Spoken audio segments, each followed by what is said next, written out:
Assalamualaikum warahmatullahi wabarakatuh. Nama saya Fatwa Hakim, jurusan Komunikasi dan Penyiaran Islam KPIA. Di sini saya akan menjelaskan tentang hadis Nabi Muhammad SAW.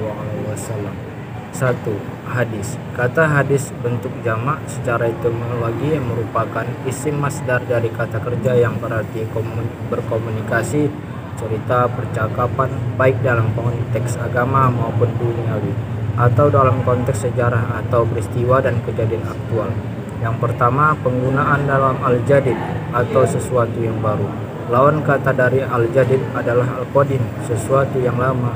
Berarti lawan kata al-jadid adalah al-khobar atau berita, yaitu sesuatu yang dipercakapkan atau dipindahkan dari seseorang kepada orang lain.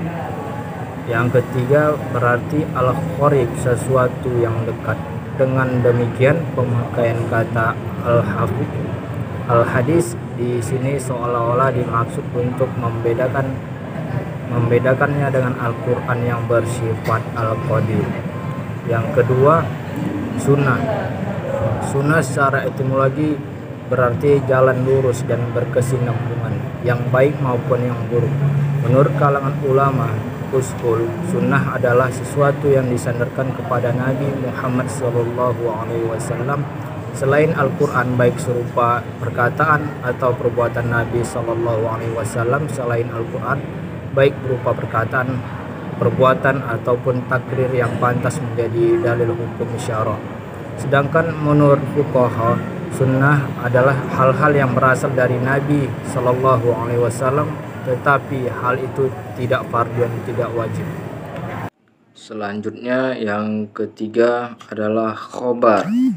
Khobar menurut bahasa berarti al-naba, yaitu berita. Sedangkan menurut istilah terdapat 3 pendapat, yaitu yang pertama, khobar adalah sinonim dari hadis, yaitu sesuatu yang disandarkan kepada Nabi Muhammad SAW dari segi perkataan, perbuatan, takrir, dan sifat.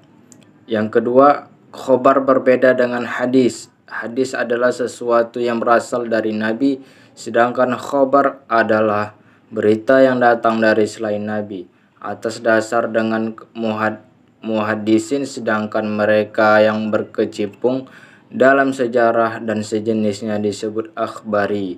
Yang ketiga, khabar lebih umum dari hadis. Hadis adalah sesuatu yang berasal dari Nabi, sedangkan khobar adalah sesuatu yang datang dari Nabi atau dari selain Nabi atau orang lain.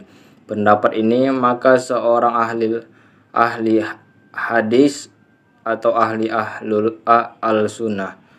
Sedangkan menurut tinjauan istilah sebagaimana dikemukakan oleh Ibnu Hajar Asqalani, khobar adalah hadis-hadis yang termasuk marfu, mauquf, dan maqtu. Hanya fuqaha Khurasan yang sedikit membedakan khobar dan asar. Menurut mereka, khobar hanya mauquf, sedangkan asar berarti hanya termasuk hadis maqtu. D. Asar. Asar secara etimologi berarti baqiyat al-syai, yaitu sisa atau peninggalan sesuatu, sedangkan pengertiannya secara etimologi ada 2 pendapat. 1. Asar adalah sinonim dari hadis, yaitu segala sesuatu yang berasal dari Nabi SAW. Yang kedua, asar adalah berbeda dengan hadis, yaitu sesuatu yang disandarkan kepada sahabat dan tabi'in, yang terdiri atas perkataan dan perbuatan. Jumhur ulama cenderung menggunakan istilah khobar dan asar untuk segala sesuatu yang disandarkan kepada Nabi, dan demikian juga kepada sahabat dan tabi'in. Namun para fuqaha Quran membedakannya dengan mengkhususkan al-mauquf, yaitu berita yang disandarkan kepada sahabat, dengan sebutan asar, dan marfu, yaitu segala sesuatu yang disandarkan kepada Nabi SAW dengan istilah khobar.